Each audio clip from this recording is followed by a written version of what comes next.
தாவேகா தலைவரும் நடிகருமான விஜய் கிட்ட விவாகரத்து கோரி மனு தாக்கல் செஞ்சிருக்காங்க அவருடைய மனைவி சங்கீதா. அதுவும் பனையூர் வீட்டில் நடந்த மிகப்பெரிய சண்டை. அதுக்கு காரணமே லிஃப்ட்ல விஜய் ஃப்ளோருக்கு போன அந்த நடிகை தான். அந்த சமயத்துல கையும் களமா நடிகையும் மாட்ட அப்பதான் விஜய் சங்கீதா கிடையே மிகப்பெரிய பிரிசலும் வந்திருக்கு. அதை பத்தி தான் இந்த வீடியோவில் பார்க்க போறோம். இதை குறித்து ஒரு பிரபல நாளிதழ் முழு கதையுமே வெளியிட்டிருக்காங்க. அதுல விஜய் குடும்ப நெருங்கிய உறவினர் கிட்ட பேசியிருக்காங்க. அப்போ அவங்க என்ன சொல்லியிருக்காங்கன்னா, சங்கீதாவை விஜய் திருமணம் செஞ்சதுக்கு அப்புறமா சந்தோஷமா தான் வாழ்ந்துட்டு வந்திருக்காங்க. 2020க்கு அப்புறமா விஜய் சங்கீதா உறவுல விரிசல் ஏற்பட்டிருக்கு. அதுவும் அந்த 3 எழுத்து நடிகையுடன் விஜய் ரகசிய உறவுல இருந்தது சங்கீதாவுக்கு தெரிய வந்துச்சு. பனையூர் வீட்டுக்கு விஜய் மாறினதுக்கு அப்புறமா விஜய் ஒரு மாடியிலையும் சங்கீதா ஒரு மாடியிலையும் தனித்தனியா தான் இருந்துட்டு வந்திருக்காங்க. சமையல் கூட தனித்தனியாவே சமைச்சு சாப்பிட்டுட்டு வந்திருக்காங்க. உறவினர் சுப காரியங்களுக்கு ஏன் துக்க நிகழ்ச்சிக்கு கூட ஒன்னா செல்றது கிடையாது. 2 பேருமே பேசி பல வருஷங்கள் ஆச்சு.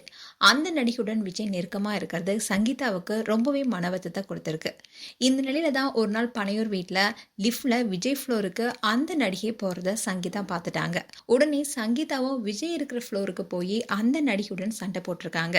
இந்த விஷயம் தெரிஞ்சு பொருளாளர் வெங்கட்ராமன் விஜய் ஃப்ரெண்ட் விஷ்ணு ரெட்டியும் தான் அன்னைக்கு வீட்டுக்கு வந்து சங்கீதாவை சமாதானப்படுத்தினாங்களாம். அதுக்கப்புறமா அந்த நடிகையை பத்திரமா அனுப்பி வச்சிருக்காங்க.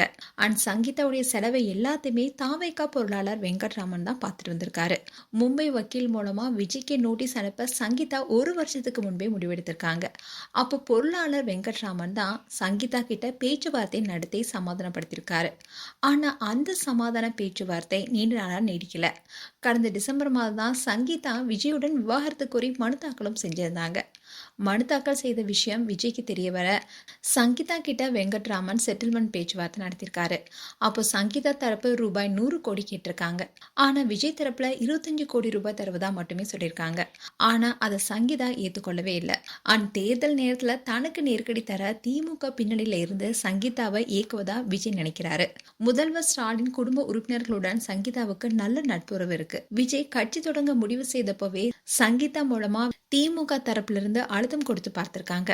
ஆனா சங்கீதா சொன்னதை விஜய் கேட்காம கட்சி தொடங்கியிருக்காரு. இப்போ திமுக சங்கீதாவுடைய பின்னாடியில இருந்து விஜய்க்கு எதிராக இயங்கிட்டு வருது. மீடியா முன்னாடி சங்கீதாவை பேச வச்சு தனக்கு நெருக்கடி கொடுக்க திமுக போட்ட பிளான தெரிஞ்சுக்கிட்ட விஜய் தான் அவருடைய தரப்புல இருந்து விவாகரத்து செய்தியை மீடியாவுக்கு கசிய விட்டுருக்காரு. தன்னுடைய விவாகரத்து தொடர்பா பொதுவெளியில சங்கீதா எதுவுமே பேசக்கூடாது, அதே சமயம் தனது விவாகரத்து தொடர்பா பொதுவெளியில சங்கீதா எதுவுமே பேசக்கூடாதுன்னு நடிகையும் தொடர்பு படுத்தி செய்தியை வெளியிடக்கூடாதுன்னு நீதிமன்றத்துல தடை வாங்கவும் விஜய் தரப்பு முடிவு செஞ்சிருக்காங்களாம். இந்த தடை கிடைச்சிருச்சுன்னா விஜய் தரப்புல தேர்தல் நேரத்தில் நெருக்கடி இருக்காதுன்னு நம்பப்படுதுன்னு தெரிவிச்சிருக்காங்க.